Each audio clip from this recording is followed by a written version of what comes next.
আজকে আমাদের ধনিয়াখালীর পুইনানে 1 কিলোমিটার ডিস্টেন্সের মধ্যে দুটি কাজ ছিল, যেখানে আমরা অলরেডি খুব সকাল সকাল পৌঁছে গেছি এবং প্যানেল আনলোডিং চলছে, সঙ্গে ইনস্ট্রুমেন্টগুলো যেখানে কাজ হবে অর্থাৎ ছাদে নিয়ে যাওয়া চলছে।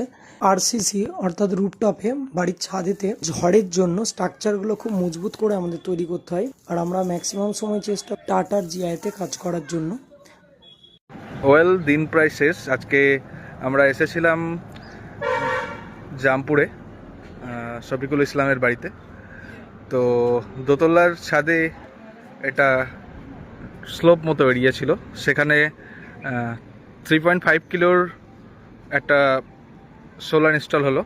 আমরা এখানে কাস্টমার সাজেশন করেছে এক্ষেত্রে যে তার নাকি এন টাইপ টপকন ম্যাটেরিয়াল লাগবে, আর এখানে আমরা এন টাইপ টপকনের সাথে বাইফেসিয়াল মডিউল ইউজ করেছি। আপনারা সবাই জানেন বাইফেসিয়ালের স্পেশাল গুরুত্বটা কি, যে এটা দুদিক থেকেই পাওয়ার জেনারেশন করতে পারে। তো আমাদের টিমরা আজকে খুবই এক্সস্টেড। আজকে তাপমাত্রা এতটাই বেশি ছিল যে সকালে এসেও কাজ ফিনিশ এখনও পর্যন্ত করে উঠতে পারেনি।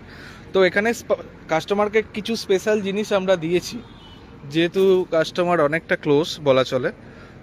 তো তো চিন্তা নেই, এই স্পেশাল জিনিসটা আমরা অনেককে দিতে পারবো। যেমন আমরা ইউজ করেছি এখানে একটা হাইব্রিড ইনভার্টার। যেমন যে কোনো, আমি গ্যারান্টি দিয়ে বলতে পারি, যে কোনো সোলার কোম্পানি যারা কাস্টমারকে সার্ভিস দিচ্ছে অনগ্রিড সিস্টেমের ক্ষেত্রে, তারা কখনোই ইলেকট্রিসিটি চলে গেলে ব্যাকআপ ইনভার্টার ছাড়া ব্যাকআপ দিতে পারছে না। মানে আপনার যদি ইলেকট্রিসিটি কাট হয়ে যায় তাহলে আপনার কিন্তু পাওয়ার স্টপ।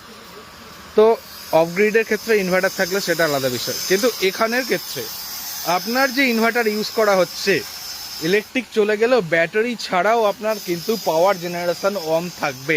এই স্পেশাল ফিচার্সটা কিন্তু আমাদের আছে আজকে। তো আমরা দেখতেই পাচ্ছি যে কটা প্যানেল ইনস্টল করা হয়েছে, এখনও একটা প্যানেল বাকি আছে। বাকি এই মেটেরিয়ালটা আমরা ইউজ করেছি রেজন ব্র্যান্ডের। তো স্পেশালি তো রেজন ব্র্যান্ডের ইউজ করা হয়েছে কারণ আমরা স্পেশালি টাটার ডিলিংস করি, কিন্তু রেজন ব্র্যান্ডের এই জন্যই ইউজ করা হয়েছে, কাস্টমার চেয়েছিলেন একটু কমে টপকন এন টাইপ। তো রেজনও সেম কম্প্রিহেন্সিভ কভারেজ কভার করে 25 বছরের, অ্যাজ টাটা ইউটিউল। তো আমাদের কানেকশান প্রাইস শেষ হয়েই এসছে, আমি আবারও আপডেট দেব। আমাদের টিম এখনও কাজ করে চলেছে।